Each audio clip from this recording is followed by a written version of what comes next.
Yvette, how are you?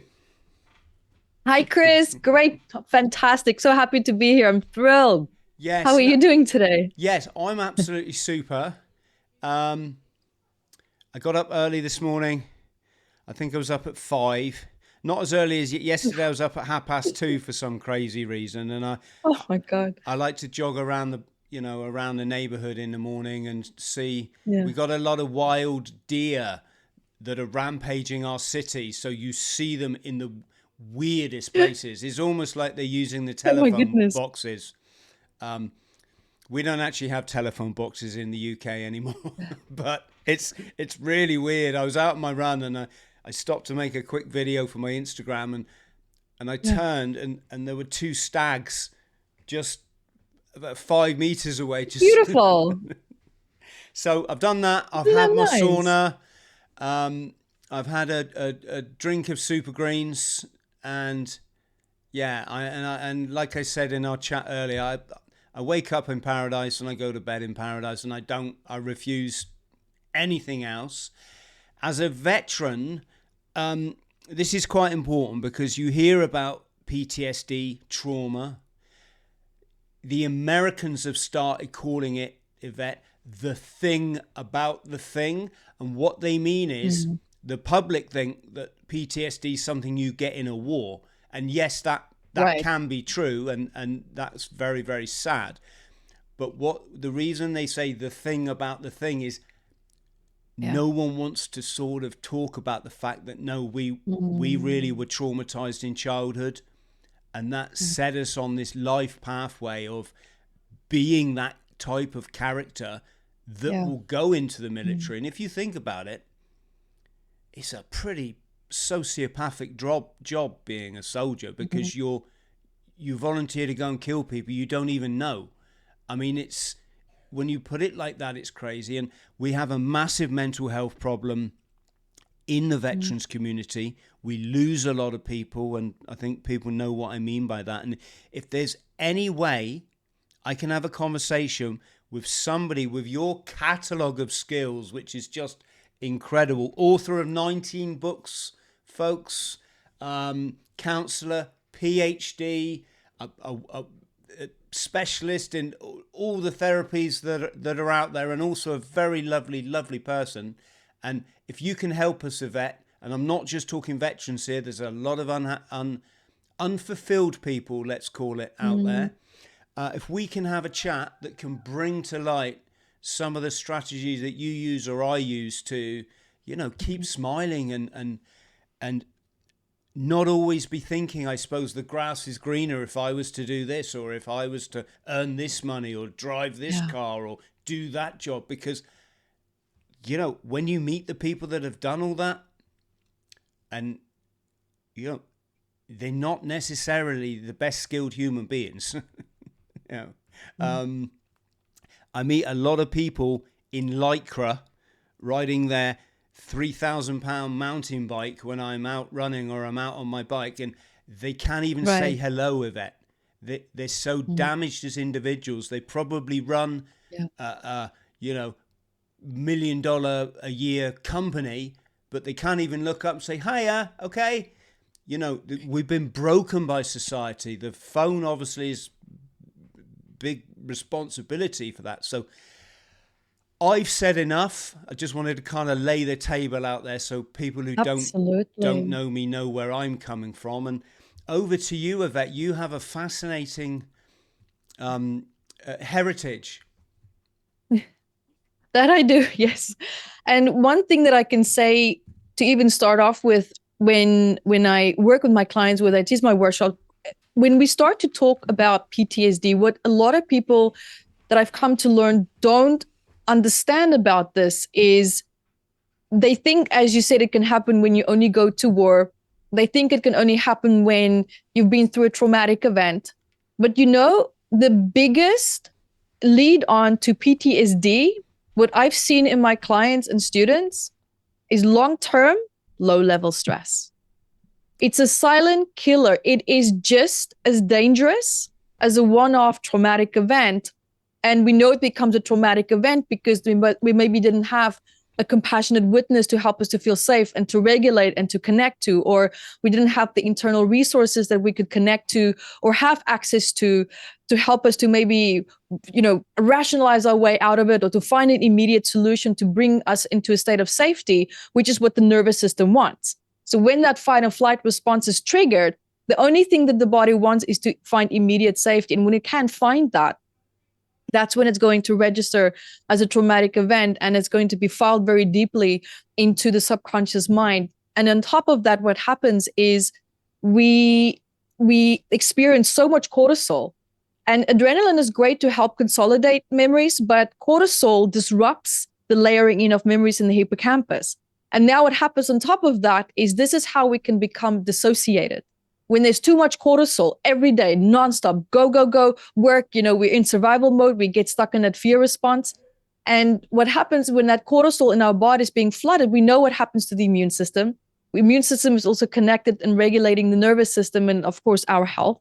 And if we're always in that fear and that fight and flight state, we're looking this way trying to survive. Well, who's looking this way to see which organs or organisms and viruses and bacteria is coming into the body, because the immune system is so depleted and exhausted because everything is being pulled from the body to stay in that fight and flight state. So this is very problematic. Our lives is constantly in fight and flight. And so what I'm seeing with people, just even overachievers, I can't tell you how many overachievers are actually struggling with PTSD and they have no idea. They have absolutely no idea. And that is because they become so desensitized, so dissociated, stuck in that freeze response. Because what happens is when we become stuck in that freeze response is we also have endorphins that's being released to help us feel a bit more comfortable.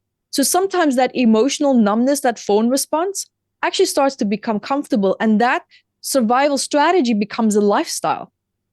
And this is the problem, that we don't realize that the way that we live our life is actually problematic. We're stuck in a survival state, but we think, oh no, I actually feel quite okay.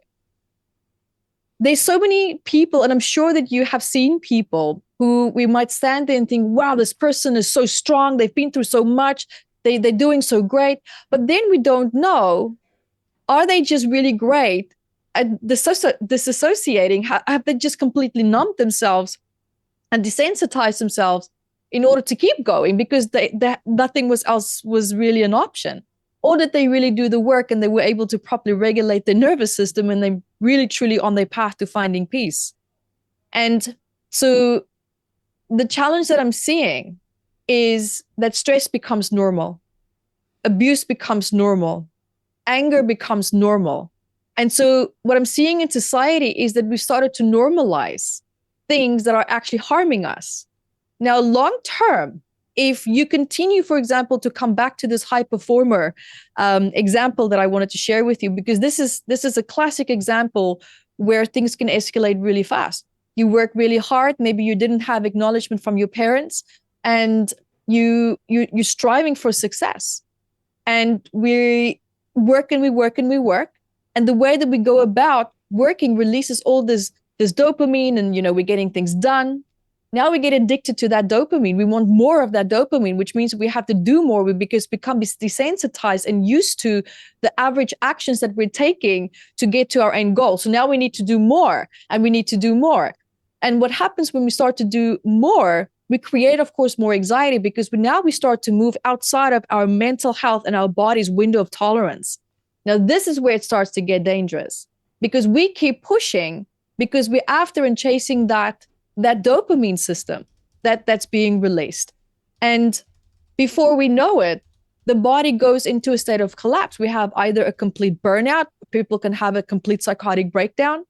And that's the body's way of just saying, stop. I can't regulate myself anymore. I can't cope anymore. And this is where I have seen people with something that we might think is just a simple lifestyle as, oh, that person's overachiever. What, they can have PTSD. What, come on. This should be something that's very highly traumatic. Well, it's actually not. We know that research has been done with mothers who were pregnant in the 3rd trimester with children, with their fetus, with an unborn child who witnessed the collapse of the Twin Towers. These children were born showing strong symptoms of PTSD. And that makes perfect sense because cortisol has been shown to damage the placenta. Too much cortisol damages the placenta. Now, what does the placenta do? It's the startup of your being. The placenta tells your body and it gives instructions: heart develop now, brain develop now, spine develop now.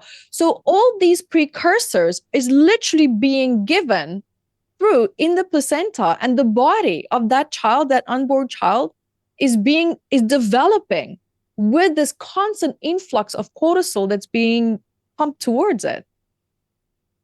And what I find really interesting is when I look at clients and I start to look at the history, and because I look at patterns, right? Because I wrote that book, Metaphysical Anatomy, with 7,000 people that I worked with and interviewed. I look at patterns, and the patterns that I noticed in mothers who had severe traumas when they were pregnant with a child, these children are born with epilepsy, they are born with ADHD and PTSD. Now, research shows PTSD symptoms. Well, where do you draw the line? A child that overreacts for something that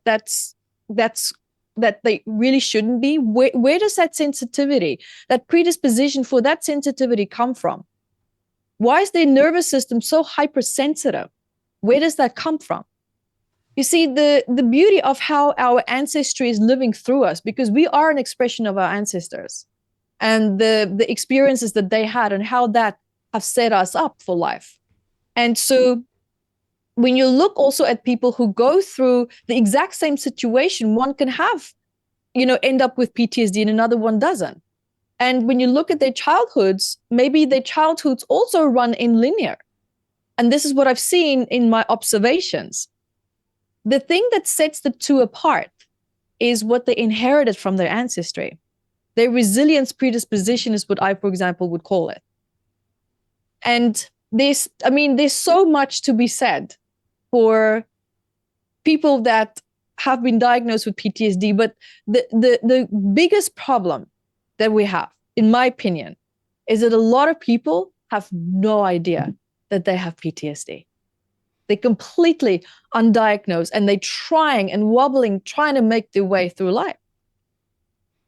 Yeah, I don't know how you feel, Yvette, but I think life is traumatizing. Yeah, You know, I yeah, think it's incredibly cruel on people because we've let advertising get out of control to the point where, yeah. there's executives meeting in office, whether knowingly or unknowingly, that they're planning to destroy your mental health to get you to feel like an inferior human being so that you Mm, go and buy their product. And, yeah, you know, yeah. I mean, it never occurred to me. Horror films, how awful are they? I mean, the There's no really, purpose for it, is it? yeah. I mean, and especially when you watch them as a child, I think everyone remembers that first horror film that really, really traumatized them. I think Jaws was probably responsible for a lot of, Oh, yeah, I won't let my son watch yeah. I that remember film. that.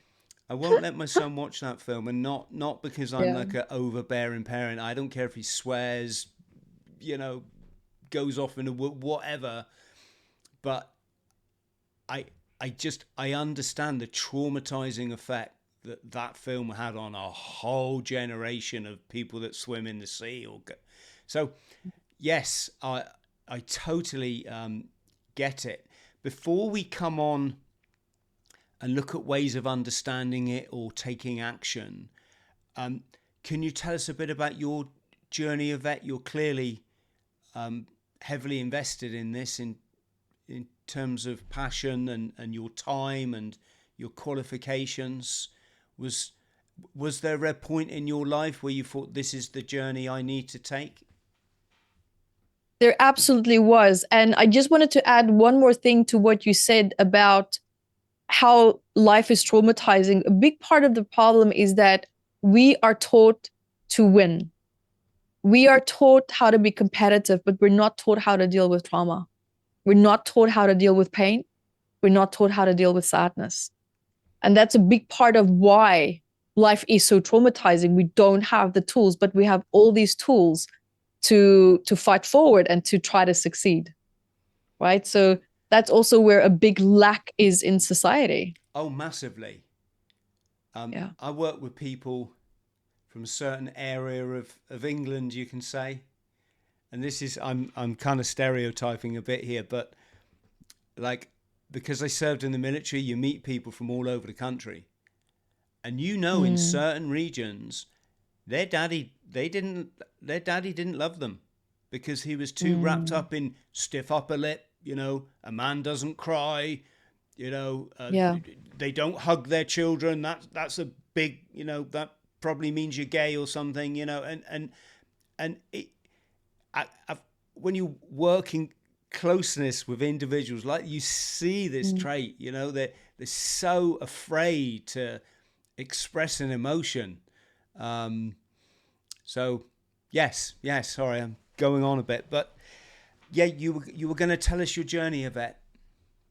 Yes. So, we all move into personal development because we had a hiccup in life. We don't start personal development because things are going fantastic. That's normally not always the first place where we would look. And I mean, would you believe if I told you that I actually wanted to become a crime scene investigator and a lawyer? This was my ultimate dream. This was my visionary board goal. And I did study it. But I had a father who was a clinically diagnosed sociopath. He was a self-medicated drug addict, and he was an alcoholic as well. And I was the only child, and my mom was the peacekeeper. And trying to live up, against all these odds with someone who cannot understand emotions the way that you do. They see the world from completely different filters, right? Anything that you think is a rational argument, it would not work with someone who cannot emotionally relate in the way that an average person should be able to. And to live with this constant stress, this constant invalidation. And he was a very violent and very volatile person as well. I mean, he can go from a 0 to 1,000 in a split second. And so this is what my life foundation was. So this was my normal, right? And what a woman should be and how a woman should be treated and what my rights are, what not my rights are. Because when you look at daughters, the father holds a very strong position in her life in relationship to how well she's going to feel accepted by life. By life. That's the father's role. And so just growing up, noticing and seeing, the way that I was coping with this trauma and stress, fighting my way forward with anger. And I'm thinking that I'm conquering this, because you feel the adrenaline, you feel that cortisol, and it makes you feel stronger. And it makes you feel that you can, overcome anything, because when you're so angry, sometimes you don't even think straight, you just do. So I was literally just trying to push through life. And in my early 20s, when I moved to Australia, this backfired in quite a big way, because I ended up being with a partner at the time who was mirror version of my father. And I was drinking, I was having a really tough time in my life, and just really struggling to cope. And I just sat there one day at the office, and I remember I looked at people and they were laughing sitting there, and I looked outside the window and they were laughing in the park, and suddenly I just felt everyone around me is just so happy. And that's when it hit me. But this time it hit me hard, because I sat there and I thought, okay, what is the point for me? Because I can't relate to that. When people laugh, when someone tells a joke, I can't relate to the joke. I felt so numb, so dissociated from my life. I normally call it like that fish in the bowl, right? You feel like you're watching life happening outside of you. And that next morning I woke up and I just said, you know what? To hell with this. This is the last morning that I'm going to wake up like this. So I was 22 at the time. And I said, this is the last morning I'm going to wake up like this. I'm going to end it. Called my manager, left a voice message on her phone, 5 o'clock in the morning, handed over all my passwords, all my projects, everything that I was doing. And I was highly successful. I mean, I was 22. I had 20 people older than me reporting to me. I worked my way up in a very competitive way. So this was also that I can survive, right? trying to prove my dad wrong, saying to me, "Oh, you're gonna wipe vomit off the pubs where I drink, you stupid child," So all this feedback was just fuel to the fire, and it just fueled me.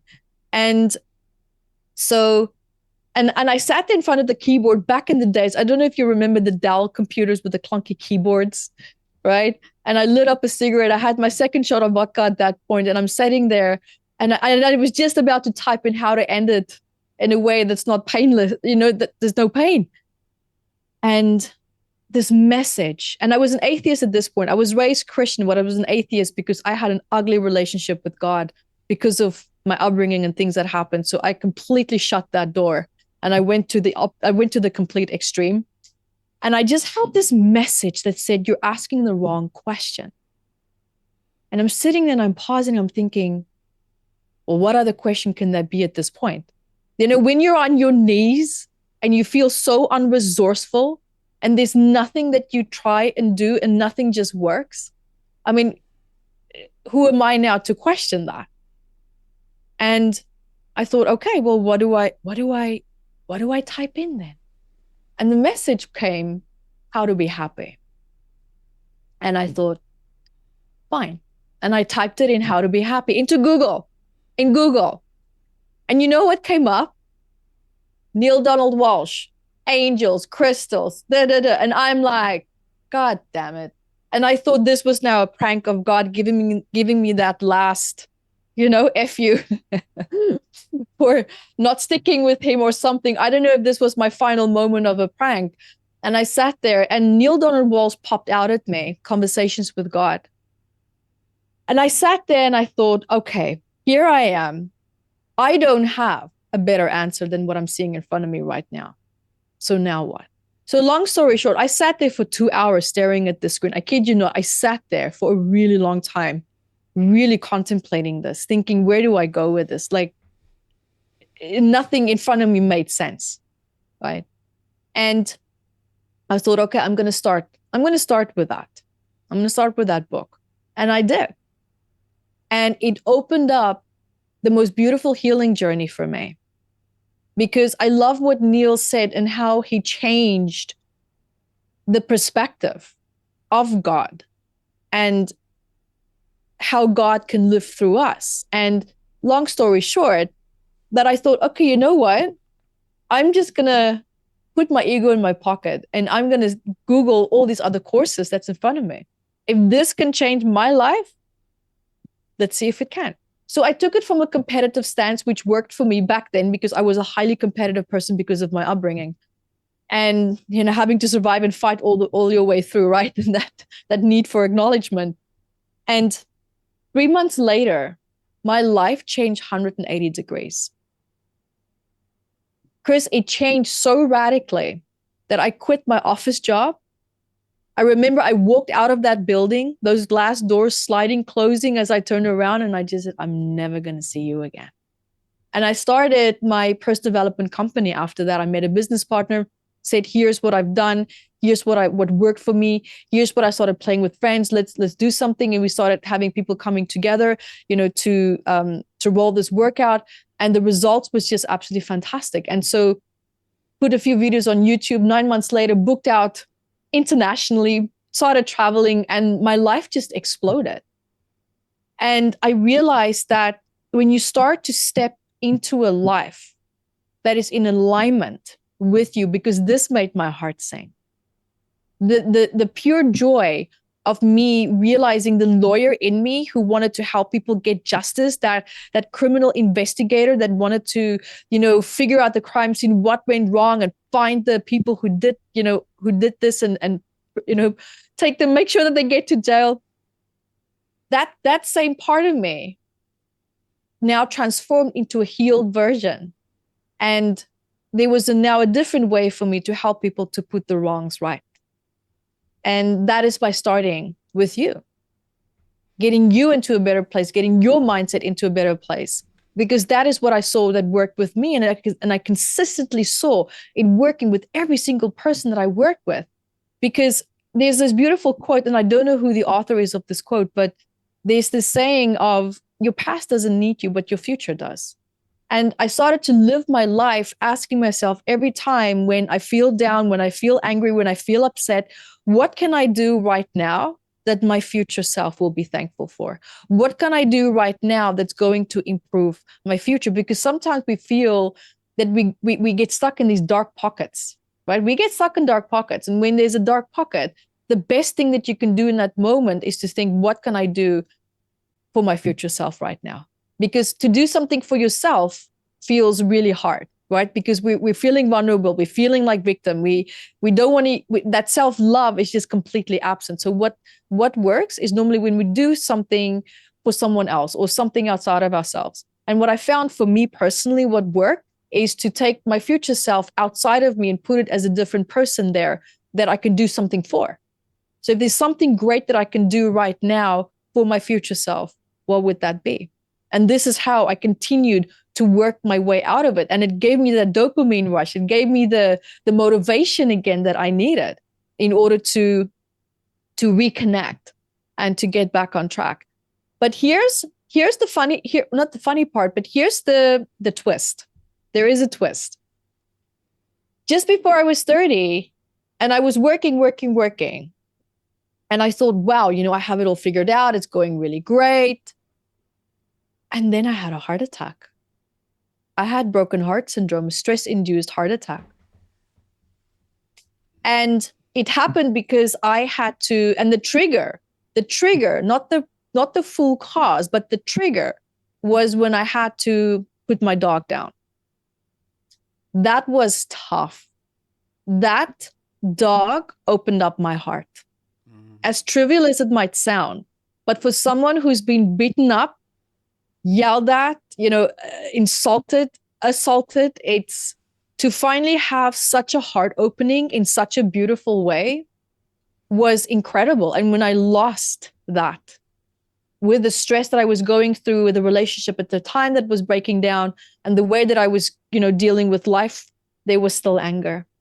I still used anger to fight, to push through, to make it, to win. Let's get there. We have to help more people. So this underlying anger that I still had towards my father wasn't fully resolved. And that nearly drove me right into my coffin. And this is where I learned how to have new respect for emotions, because that is what nearly took my life. And I rebuilt my relationship with emotions after that. Let me tell you, when they say that you contemplate life and you plead and you negotiate, you really do that, because I wasn't ready to go. I was not ready to go. And you know what was really sad? I thought that I always said, God, if I die now, I would feel so accomplished. It wouldn't matter. When that day came, I can't tell you how unaccomplished I felt. I had the house on the 5 acres in the best neighborhood. I lived in a tropical island. I was living the life. I was, on the airplane, traveling, doing whatever I wanted. You buy things, you don't even look at the price tag. And I'm thinking, I'm going to leave all of this behind. And look how unfulfilled and empty I feel. And I ask myself, what am I bringing with me? And the answer, nothing. Not even the slightest bit of positive gratitude. I couldn't feel it. I wasn't connected to it, because the way that I went about trying to achieve my success, that foundation was anger. And I realized that I had a fear of letting go of that anger, because if I did, I didn't know where my motivation would come from. It's a whole new lifestyle. And that's where my real journey started. That's where it all started to come out. My spirit guides really came to me, like full blown came to me, and my life took a completely different turn in a positive way, of course. Yes. Well, obviously, your life speaks for you. You've got some fantastic Yeah. results. Yvette, do you think, I'm, even though, as we said before, it's not that I think I'm spiritually enlightened, it's that I know I am, because I just, I don't know. How do you describe to someone what gravity is. But what I'm saying is, I still got a lot of drivers from my young self, or it's kind of the dregs are still in there, and I'm working on them. I was always very driven. Um, you know, well, I as I said to you, we rode, my buddy and I, we rode across the Atlantic a month ago in a Yeah. in a 20-foot boat. Through, what's that, 7 meter long boat, and it Yeah. you I can have that conversation with myself: is how much am I doing this for ego, and how much am I doing it because, like, I just really want to enjoy this experience, and I'm really Mm. pleased to say it's the latter these days. Yeah. But one thing I try to catch myself out with, and that is, I say, Chris, are you in service? Because true spirit comes to you when you're in service to others, Mm. not when you're serving the ego. And I just wondered if Mm. it, does that ring a bell with you, Yvette? I absolutely agree with you because, and just to kind of tie in with what I said earlier, with what you said right now, I always believe that when you make yourself your purpose, that is when your purpose will start to serve you. And that is by prioritizing you. And that is through self-love, self-compassion. And I realized that I needed that crisis in my late 20s in order for me to shift my perspective to learning to have that self-compassion for myself and that self-love. And on top of that, when I started to do that, my interactions, my healing work with my clients went to a completely new level. And the reason is I finally could feel like I'm really seeing a human being in front of me, and I can emotionally relate to them because I didn't feel so numb because of my own unresolved stress. And when you feel that beautiful love, platonic love for a client, and really truly wanting to see the best for them and to lift them from where they are to walking into their greatness, just the way of approaching life and people and myself, that has been life changing. Absolutely. I fully agree with you. Yeah. Yes. Yeah. So let's move on to some practicalities for people, um, because people struggle. Uh, it's kind of funny, you get people that are depressed, they're anxious, they're on all kind of pills, and they have this such a negative outlook on life. And this is not a judgment, because we've all been there in some kind of form. Yeah. It's a stage on the Mm. journey. But you do get individuals, they're stuck at that stage. It's life has done them an injustice. No one understands what they're going through.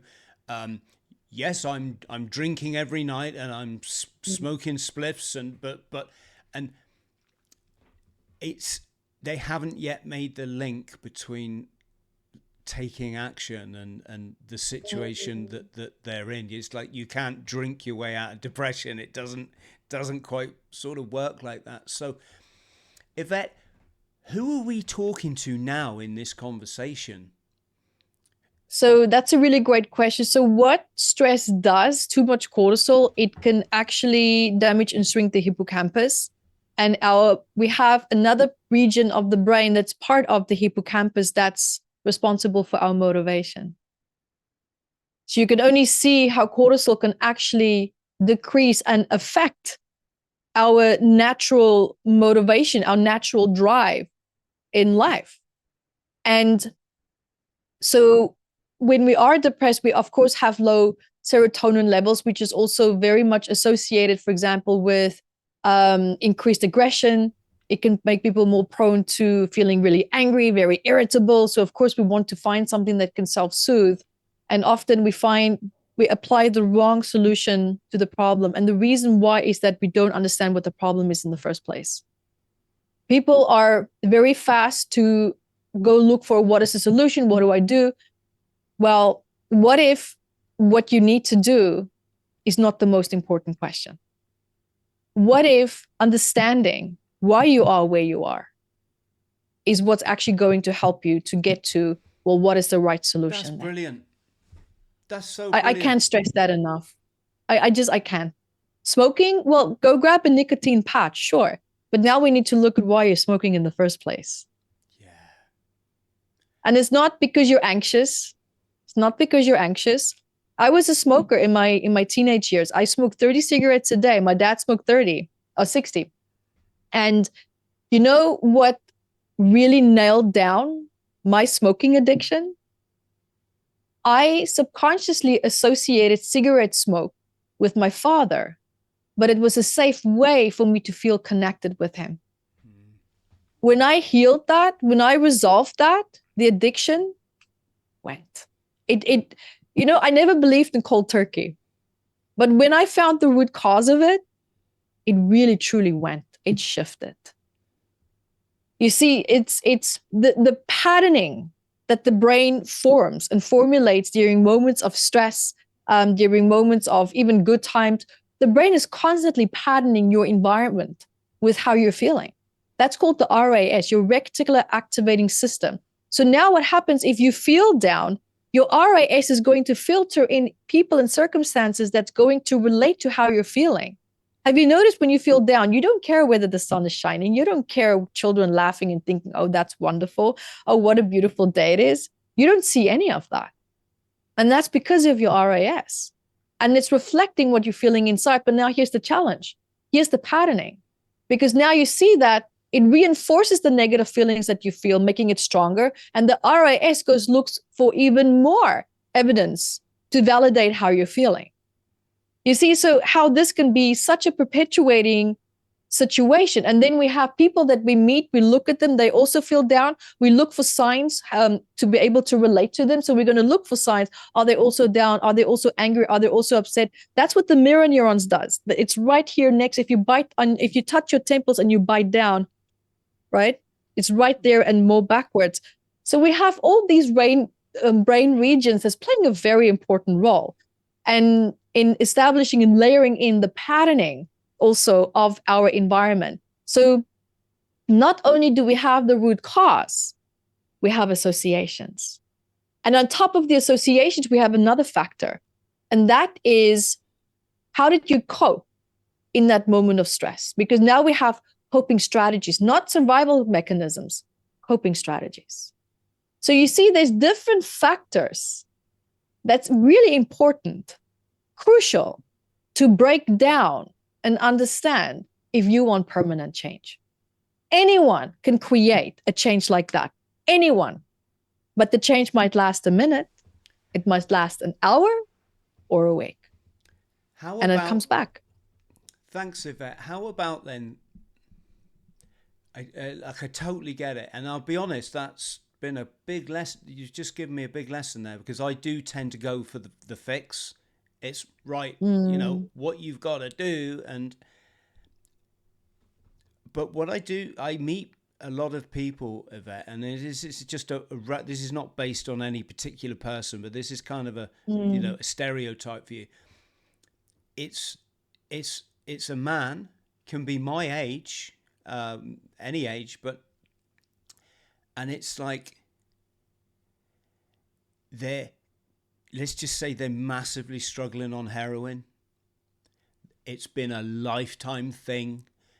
And they absolutely hero worship the father that I would say probably wasn't there. It's and particular cases when the father is in the forces.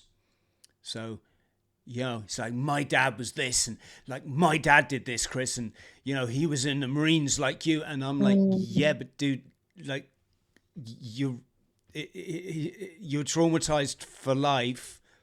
You saw him 3 months of the year, and the rest of the year he was out probably with other women and drinking in bars and I'm not blaming the parent here. We're all victims to some extent, and we've all lacked guidance, but with those individuals, the trauma is so entrenched, Yvette, that when you, and you must know this, when you're trying to have a session with them, like you can't even get any ground. I mean, someone's going to tell me, don't be negative, Chris. You always can. And I wouldn't dispute that. But what I mean is, like, they just want to keep telling you about, this kind of, this irony that, my dad was such a great person. Oh, but by the way, I'm so damaged and I'm this and I'm that. It's very common. And I think what you're trying to say is, why is it that we believe such a false narrative? And the challenge with that is sometimes it's very hard for a child to believe the real true reality of what their childhood was like. And I did the same. We sometimes tell ourselves a story to self-soothe, because sometimes a parent can be so brutal or maybe so insensitive that we don't want to believe that they had the ability to behave the way that they did. But what we don't realize at that time is that reaction, maybe an abusive reaction, that feedback sets forward the barometer of our self-worth, of our love, of what we think we are allowed to have and we cannot have. But the challenge with that now is that this negative feedback is coming from another traumatized person. But because these people are normally our parents, we take that feedback and we label our worth on top of that. And we take that as our new truth. And so now as we grow up, we try to grapple with this false truth. We try to mold it and formulate it and reword it and rephrase it until we finally need to wake up to the cold, hard reality that it's just not your truth. It's not your truth. Someone else's toxic feedback of you, because you called them into such a high vibrational space of love and they couldn't meet you there, them failing meeting you there is not your fault. It's not your fault. But the feedback, that's the problem, because we take that as our new truth.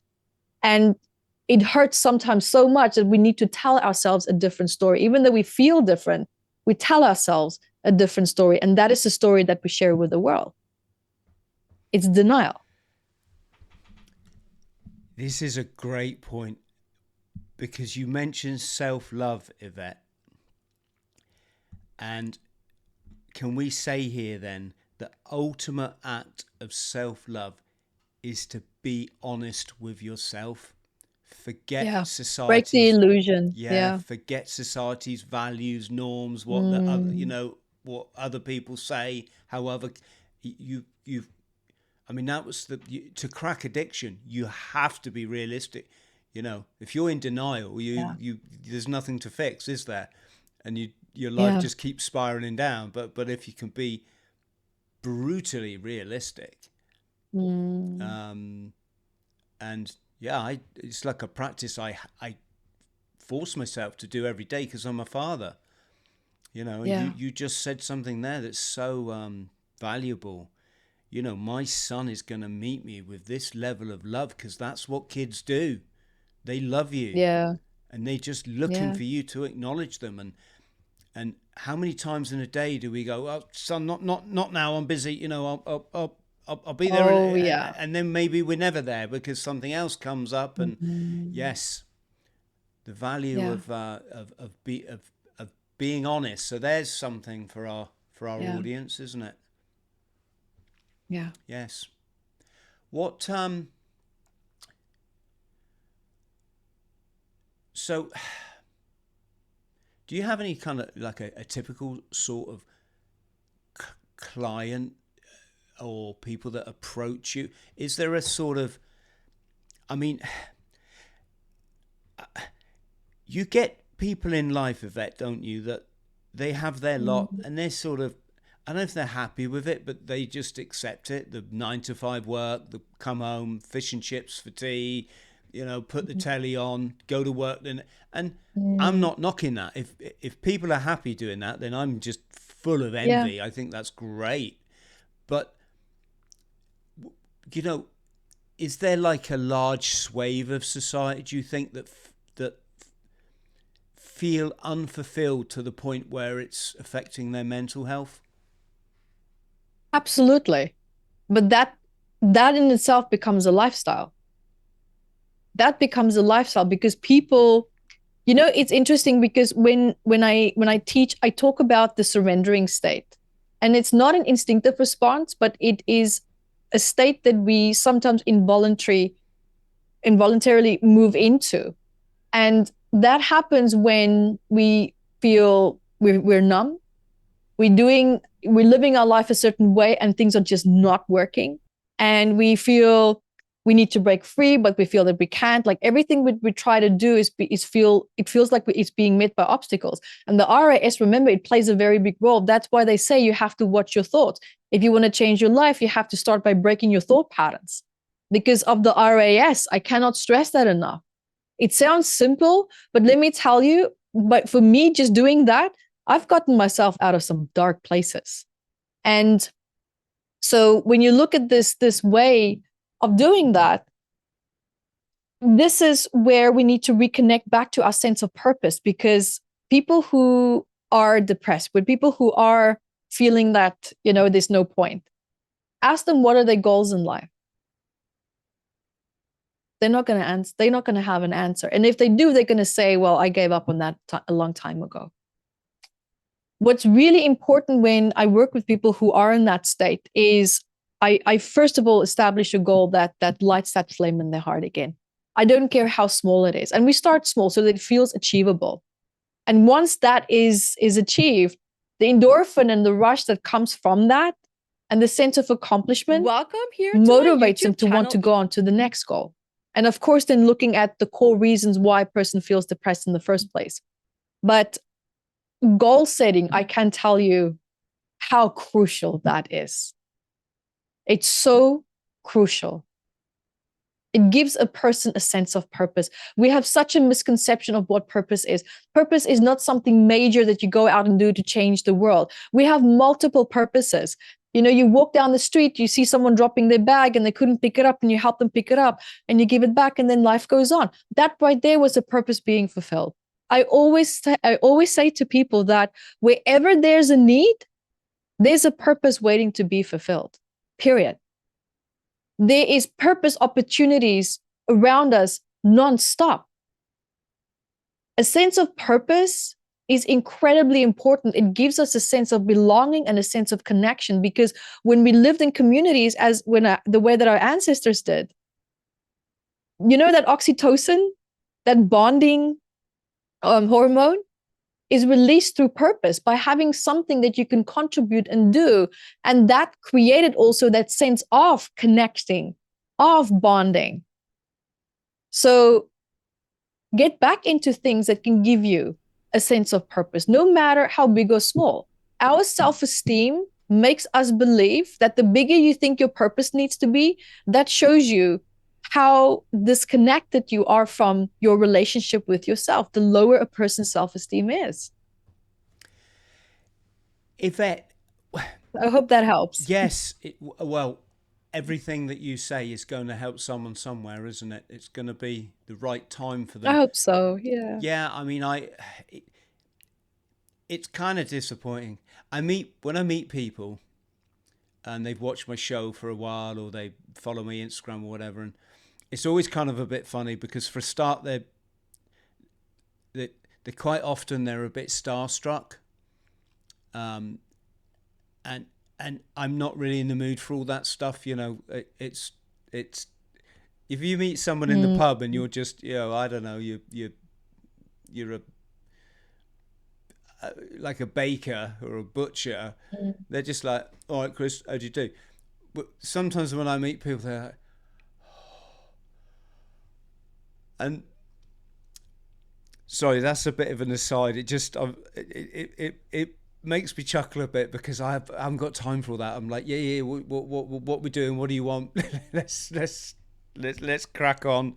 But the other thing is that they often go, oh, I love your channel, love your inspirational videos. Oh, but I still drink. I still smoke marijuana, Yeah. and I'm never going to give up. I love eating meat, and and it's like, What do you love about me then? Why am I this special person in your life if you don't listen to anything, anything I say? And it's fine. I'm not, again, I try not to judge people. I'm curious because you've got mental health, and mental health's easy when everything's going all right for you. You just got a job, Mm. pay rise, and Oh yeah. you take a mortgage on a new house, or you get a Mm. bank loan and get a car, everything. But that's Yeah. mental health. Mm. Spirituality is the ability to keep your mental balance when things aren't going well. And Exactly. what what are we trying to get across to people here, Yvette? Because obviously everyone's on their different journey. Can you Mm.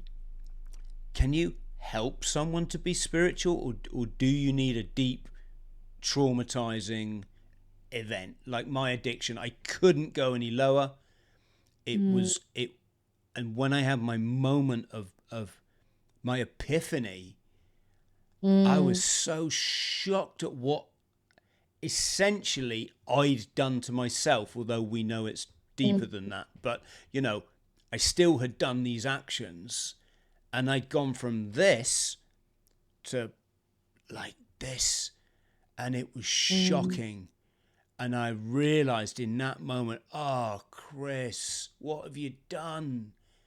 You've got to stop making it right, mate. Mm. Stop that Mm. shit. You've got to, calm it down. Get back to that old you, the person that people used to like Mm. being around, a funny guy, you know? And I remember that moment. But of course, I can't force that moment on someone else if they haven't been in those circumstances. And can can you help someone to be spiritual with that? Or is it like, hey Chris, don't worry about that. Let's just try to get them thinking right. I think so. This is a really great point that you raised. Number one, spirituality needs to be defined by the person and what that means to them.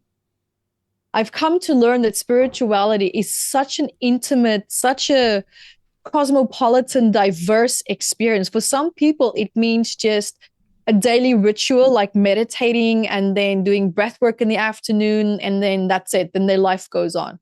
For other people, like for me personally, I would say spirituality is my lifestyle. Like for me, I love to always be connected to what's going on. How am I feeling? Regularly checking in with myself, and so I feel like I'm a very conscious person in that regard. Where for others, for someone else, they would be like, oh no, that's not for me. So I think what's really important, first of all, is to define what is spirituality to you. And the great way to do that is if I do X, Y, Z, then I feel like I'm really connecting to that definition of spirituality. So we need to identify what is the feeling, what is the action that you take that helps you to come closer to that. Because atheists can be spiritual, they don't believe in God, but they can also have a spiritual side to them where maybe they connect to something else other than what we would perceive as being God. What is that person's definition of something that all that there is? You see, so there's so many diverse definitions and interpretations that narrow down that definition. Number one, what actions do you need to take in order to feel, wow, I'm really nurturing my spirituality? Because I want to share this with you. This is called the star of life, right? So the star is, for example, if it's balancing, here's your relationships, your career, your success, your spirituality, your relationship with yourself, or you can call 1 point health. If you're too much in your career, what's happening? Your star is out of balance. If you're too much in your spirituality, your star is out of balance. So at the end of the day, for me, spirituality means a balanced star of life. So none of the tips are wobbling. It's a perfect star for me.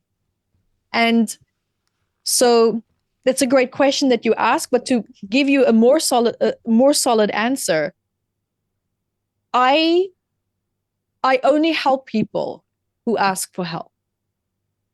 One thing that I learned in life is to help someone when they didn't ask for it ends up causing a lot more offense and disrespect from their end than anything else. Because number one, a lot of people, when they're not asking for help, it could mean that they're not ready for that help. We don't know that. That's the challenging part. We as the helper don't know that. And secondly, if we do that, we can actually cause the other person to feel undermined in their life, because they might say, well, why do you see a problem when I don't see a problem? Right? So it's really about that judgment with the intention to help can be interpreted and often actually cause more damage. So I have come to learn to be more sensitive to people's needs and, what is it that they really truly need? And sometimes I would just outright ask them, okay, you're having this conversation with me, but what is it that you need? How can I help you? And then the person will tell you. I would never, for example, help just boom, straight up from my end. I would really make sure and assess, is this what the person really truly want and need? So to help people into their spirituality, there's a few steps that I would clarify before I would take someone on that journey. Yes, absolutely. Yeah, that's just such another. It's a different perspective, isn't it? No, it's really good. Yeah. It's really good because no, it's just so true. I'm stumbling for my words here, Yvette, because I'm I've got scenarios running through my mind where I have done exactly that. I've prescribed something for someone that they didn't ask for, and I sense the energy change, as in, Yeah. you know, They feel judged. yeah, I sensed the energy change, and it was like, oh God, But you had good intentions, but the energy still yeah, changed, right? So it's absolutely. yes, But that's correct. the value in that Yeah. is yes, ask them what they need help with. Right. You know, that's because we know,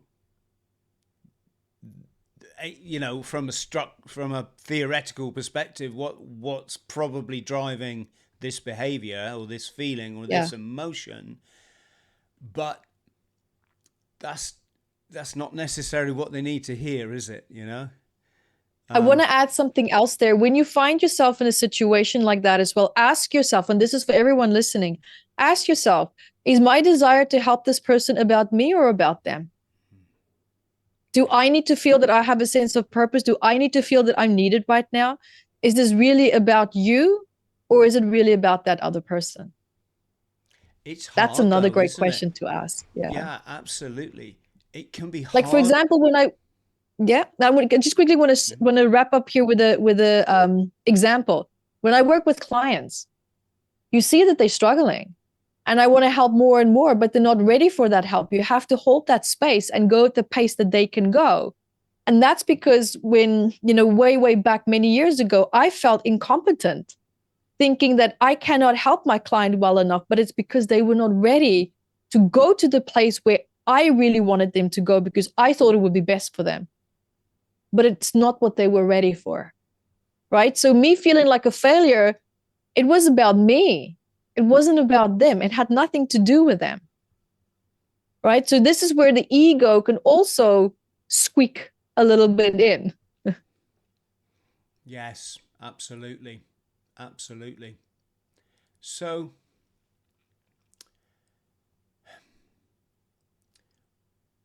I'm just trying to think of some for people listening or watching now that are struggling in some area of their life. I guess, it could be depression, it could be anxiety, it could be that they found themselves in addiction and they're starting to be honest with themselves about that, which Yeah. in my country, England, is something a lot of people don't want to face up to. Mm. So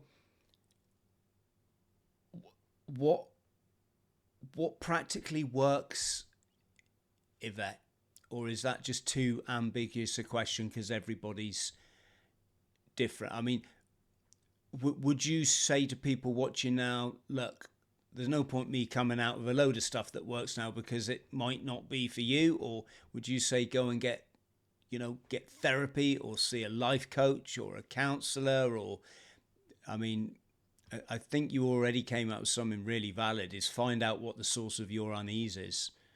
Yeah, over to you.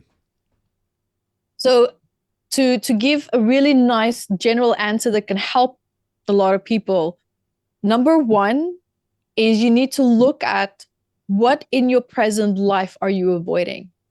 Because whatever you're doing is avoiding being in the here and now. And let me tell you, you can't change your future by living in the future. You can't change your future by living in the past. The only way that we can influence our life consciously and actively as the God-given, amazing, manifesting creators that we are is by being in the present moment. That is where the magic happens. Every action that you take consciously in the present moment is contributing to your future. And it begs the question now, if you can sit still and maybe just do box breathing. I love box breathing for just 4 minutes. You know, box breathing where you inhale, hold, exhale, hold, inhale, right? Or I like it, inhale, exhale, just 4 minutes to just come back into the body. Or sit still and see if you can be so still and see if you can feel your heartbeat without touching your heart. It's a beautiful way of coming back into the present moment, back into the body. And when you are in the present moment, what is it that really feels uncomfortable right now? Because when we can come into the present moment, that's when we can assess with much more clarity how we're feeling, number one. Your emotions is the GPS of your soul. This is what's guiding you. If you suppress your emotions, you're shutting down your intuition, you're shutting down your gut instinctive responses to be able to decipher and tune into your environment, to be able to read people, to be able to emotionally connect with people. You need your emotions, but now the very thing that you need to live your best life, you're pushing it down. And now you're wondering, why is my life so shit? Right? Yes, exactly. Learn to befriend your emotions. They're there to tell you a story. They're not there to hurt you. They're not there to work against you. Our lives are a complicated mess because we don't like to feel our emotions because of the actions that we're taking to not feel. But let me tell you this, the hard reality is that emotions are just emotions. They echoes from a past that doesn't exist anymore. But we give it so much power that it's actually influencing us in the here and now, and it's dictating your future. Let that sink in. Right? So, yeah, I'm trying to think of a quick synopsis. So we're talking, be honest with yourself. Yes. Realize that what you're struggling with now is just unresolved trauma manifesting itself, and that your emotions are, that the clue lies in the emotions that you're feeling. Yeah. That's your answer. But we don't know how to decipher it. And the better we can understand our emotions and see it as a messenger and not as something that should be attacked or avoided or numbed, now we're talking. Because I always believe, and I always say that the body has a consciousness, and then we have the consciousness of the soul. And these two need to merge so that we can live our best life, to be able to fully live an integrated, grounded life. You can't do one or the other. You know, people who's just in the soul's consciousness, they are the airy fairy types that's off in the clouds. The ones that's just in the biology, they're the ones that's struggling with a lot of trauma-based behavioral responses, you know, like anger and all of that. And so we need to bring these two together to be able to communicate in harmonious flow, because you're not going to have a better relationship with yourself like that. That is incredible. So what I have learned is be present. How do you feel when you really truly are present in your life? What is it in your life is it that you don't like? Is the pain enough for you to make a change? Do you see yourself being willing to live like this for another year, another 5 years? These are really important questions to ask, because if you have to ask someone, how much pain do you need to be in order to make a change? You know how many people tell me, oh, I need to hit a crisis, I need to be on my knees. Just make a decision. Just make a decision. I acknowledge making that first decision is going to feel hard, because you're not going to have the motivation because of the hippocampus and the motivational center that's influenced with the cortisol and is depleted and is fatigued. I get that, but it starts with a decision and it's followed by action. And then goals and structure. Yvette, two things I thought we could cover is, so, well, let's take the first one, scrolling. Mobile phones, the bane of all our lives, but the thing that we all still use. Maybe a lot of people probably wouldn't even reflect on the fact that, my God, you know, I don't know, for example, you'll go into bed and rather than picking up a good book, or what I like to do, drift off listening to an audio book, you're checking your phone one more time, and that gets you onto a Eclipse website, and then you're scrolling, and then and before you know it, it's 20 minutes, it's an hour. You know, you scroll for an hour every day. That's 365 hours in a year. I don't even know how many days that, you know, it's a lot. It's a long time out of your life that you're not working on yourself, working on your dreams, connecting with your family, working on career, this kind of thing. And I'm learning that scrolling creates dopamine, and this is like a false reward for the brain. And what it leads to is your body craving that level of dopamine again, so you scroll more. Whereas a more healthy way of attaining that dopamine is to put your time into stuff that's healthier, you know, like working on your career, working on your sports, your holiday, your exercise, or whatever it might be. Am I sort of in the right area here? Absolutely. Would you like me to share with you what I've observed? I'd love to. So what I've seen with my clients and all the people that I've worked with is there's a big difference between people who have a healthy, active friendship circle and who have healthy habits. They actually end up scrolling less on their phones. Whereas people who have more trauma associated with relationships and connection, they tend to be the ones who really intensively scroll. It's a safe connection. It's to connect. Yeah. This is a big difference that I found. Really big difference, yeah. Again, I think we all need to be honest with ourselves here. When you sit, I don't know, let's say a doctor's surgery or a bus stop, and everybody, like grown adults, are just sat.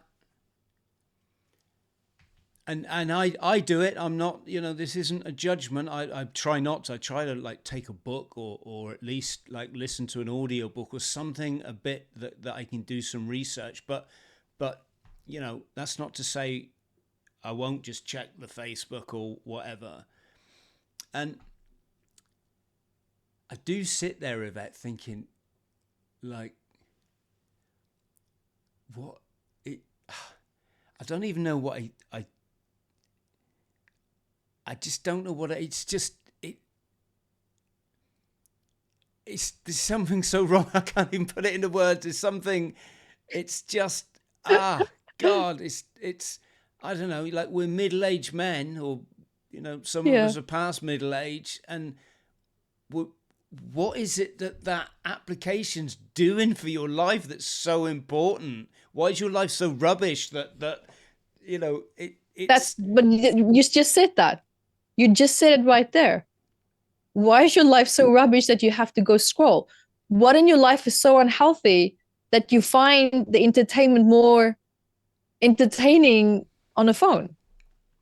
I find when you're on a phone as well, and studies and research have been done regarding this, how people feel more relaxed and more at ease by being themselves. People are much more likely to be mean on social media comments because they're not really seen. They can just throw a nasty comment out there and they feel like they can just be who they are. Whereas with people with actual interaction, let's be honest, most of us put up a facade and that is exhausting.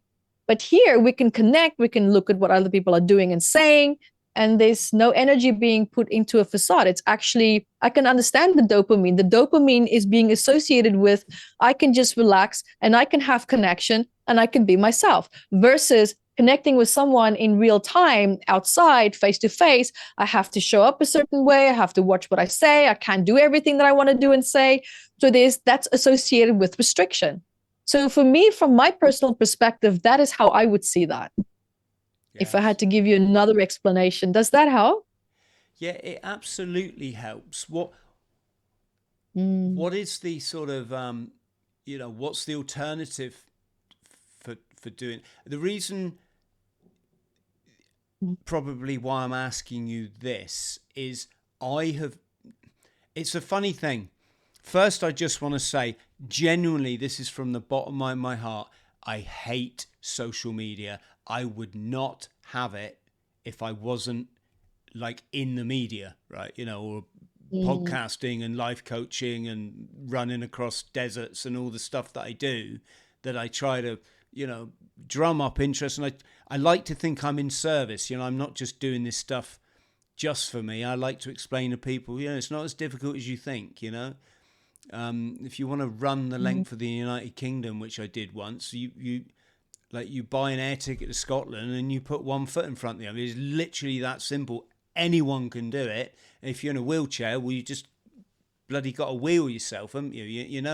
There's always an excuse, and so I'm into it that way. But that doesn't mean that I'm still not keen to see if this podcast is doing well, if this inspirational post I did this morning when I was out on my run, is that hit home? Is that getting a good result?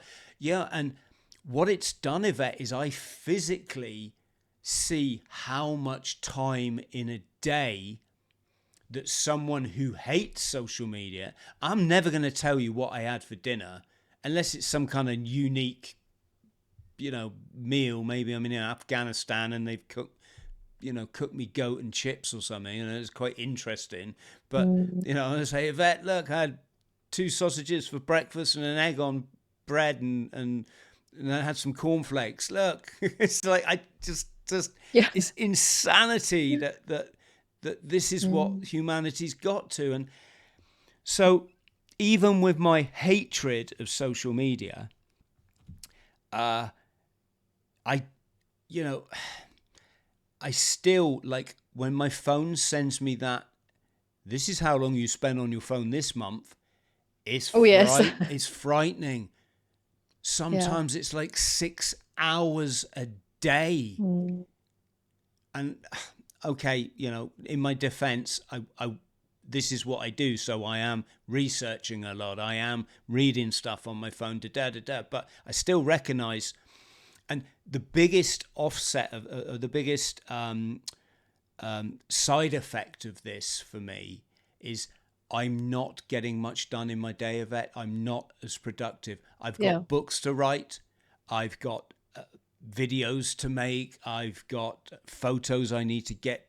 Like at the moment, I got to get my videos and photos of my Atlantic row to the documentary company, and I'm feeling that when I go to do it, I'm getting that. Oh, I could just check that Facebook post, or I could just see and I recognize it in myself, is what I'm trying to say. So I'm asking you on behalf I of have a question for you. Is it possible that whatever it is that you're procrastinating, that you might have temporary fatigue in that area of your life?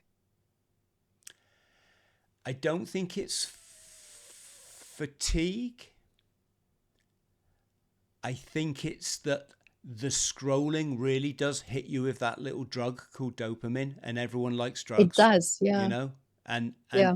it's it's it's Mm. like when we finish this podcast, I got to go to those videos and sort them out. But I'm just quickly going to check my Instagram for, why do I need to do that when I know it's not going to get me or my family where I need to be? I know that in I 5 years' time, I'm mm, still going to be in this position mm, where I haven't got, I've got so many books I need to write. I've ran across the Sahara Desert. I've rode across the Atlantic Ocean. Um, I'm a good life coach. I'm a yeah. human like everyone else, which is why I don't mind talking about my own foibles. But I genuinely live in paradise. Same, yeah. I really Yeah. do. You're not things don't get me down because I'm grateful. I'm Mm, just grateful for this life. So mm, I expect it to be challenging. I had a like yourself, a very turbulent childhood, and that's a mm, euphemism there for, there's a lot of dark stuff, and I'm sort of glad because it allowed me to understand that not everybody has the perfect life, and and to see aspects of my family's character that I don't want to be like that, and to understand them. I mean, one of the biggest leap forwards for me, Yvette, was understanding my parents and looking at their parents and how were they treated, and right. and Yeah.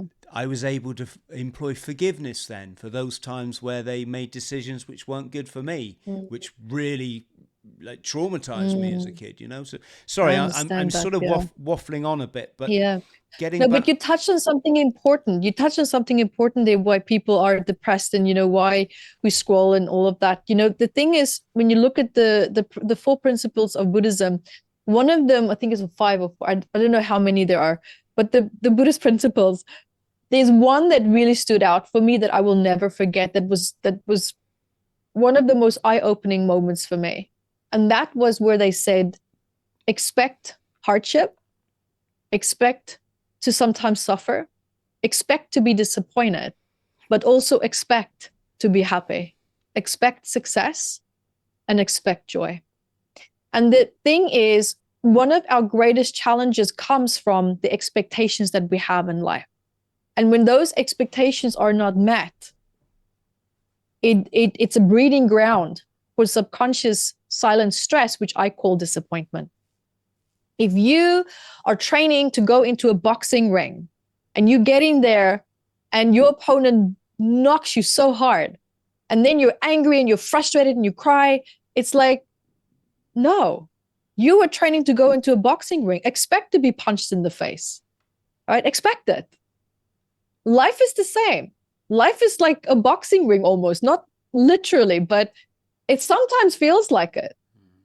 Expect your victories and expect your losses. Expect it. And the more balanced and neutral we can be with our expectations and still want to have, of course, the best. But what I find is sometimes we're so much in the positive that it's called toxic positivity. It's good to be neutral sometimes. It's good to be, a little bit apprehensive sometimes. It's good to be like, wow, this is so amazing. I'm so excited. That's great. It's important to have balance. But when things often happen that we don't expect, that's when I see people tumble really hard. It's they didn't expect it. They were not prepared for it. I'm not saying live your life prepared for the worst case scenario. No. But live your life in a way that can handle balance, because life is going to throw things at you in a balanced way. We sometimes feel that things are always as bad. We sometimes feel that things are always, not as well as I would like it to be. We are negative bias. We focus more on the negative. That's why it's much harder to take in and remember the good times, right? So we actually have to override this natural phenomena that we have in the biology. And that's what we need to do with the frontal cortex. We need to actually start to live a mindful life. And the best way to do that is to live in the present moment, because that is where you can make changes. How could I relate that to the sort of scrolling or the YouTube, flicking to YouTube? I'm actually thinking now, do you know, it never really occurred to me. Maybe I should just leave those apps on my phone, because it's very easy to fold your phone up and just put it somewhere and just leave it. I don't take my phone everywhere with me. I get cross with people when they text me stuff and it's important. I'm like, why do you assume I'm going to look at my phone for the next 6 hours. But, I know that I'm a bit probably eccentric. But so, yeah, I'm just wondering if Yeah, I want to bridge it. I'm wondering if I just take the tabs down off my computer so they're not physically, and I just use this as a workstation. This is for work. Yeah, I actually have that. I have a phone for social media and I have a phone for work. I separate. I have two phones. But to link the conversation that I was having with you, we live in a state of depression and disappointment because of expectations that we have in life. We have to constantly adjust our expectations because if we don't, then that is where we're going to start to become stuck and feeling, well, things are never going to work out. Well, that's not going to be this. It's not going to be that. Well, I was training for this one thing and it didn't work out. Okay, well, my expectations were not met. Now, a lot of people, when they had high hopes, then they can crash really bad. They can crash really hard. And they have a really hard time getting out of that because of the high expectations that they had. That's why I say have high expectations, but walk into it with a neutral mindset. Right? For me, I find this has been an incredibly powerful way of avoiding having that crash. And secondly, people who scroll a lot tend to have also addictive personalities, right? People who have a history with addiction, Yeah. right? They are Yes. much more prone. Yeah, and look at the people who don't have that challenge. They don't have addiction tendencies. They don't have that. So that makes quite a big difference there as well, on top of that too. I'm just making some notes here because this is fascinating, Yvette. So, listen, we could talk forever, and I know. Maybe there's a second podcast coming up, Chris. Yeah, absolutely, absolutely. Or two. What I'd like to do to our friends out there, leave your questions, leave your observations, leave us something that Yvette and I can talk about next time that we chat. As always, be polite, folks, because what comes out of your mouth or your keyboard is an expression of where you are, not where other people are. So, and love makes the world go round. So be nice to each other. Yvette, I've been showing your tabs. I've been showing your Instagram, your meet and greet, which is your website, metaphysicalanatomy.com, and also your YouTube, and you've got lots and lots of subscribers, which only comes through, hard work and knowing your stuff and being focused. So this is a person to listen to, folks. Is there anything you'd like to say if somebody was looking for support? Can they contact you? Is that an option? Yes, of course. Absolutely. I mean, we have what's called metapsychology coaching. I also have trained a ton of people around the world in this modality as well. So there's a lot of other people who can also help. And yeah, absolutely. This is what I live and breathe. Brilliant. We love helping people. Yeah. Yvette, I'm going to put all your links below this video. Thank you, Chris. Just to say, stay on the line, so when I click off record, I can actually thank you properly and say goodbye properly. But for the purposes of the podcast, massive, massive thank you. Friends out there, if you're struggling, just remember what we've talked about. Understand what the source of your angst is, your unease. Live in the present. The past doesn't define you. It doesn't even exist. If you think the past exists, go and try and get an apple from the fruit bowl you had when you were a kid. You won't be able to do it. It's crazy how many people will still let that define them. So leave the past. Be grateful for this wonderful life, because we've all got each other. This has been a great chat. I'm so happy for the rest of my day now, and the positive self-talk is obviously important, but the final thing is take action. Take action. I jog around the block in the morning and jump in a cold shower because it makes me so happy. It sets me up for the day. I've already won the day. Make my bed in the morning. I've won the day just making the bed. It's just these small things really can make a difference. So I've said enough. Massive thank you to you again, Yvette. Thank you so much. Massive love to you all out there. Go steady, look after yourselves, and we will see you soon. Thank you.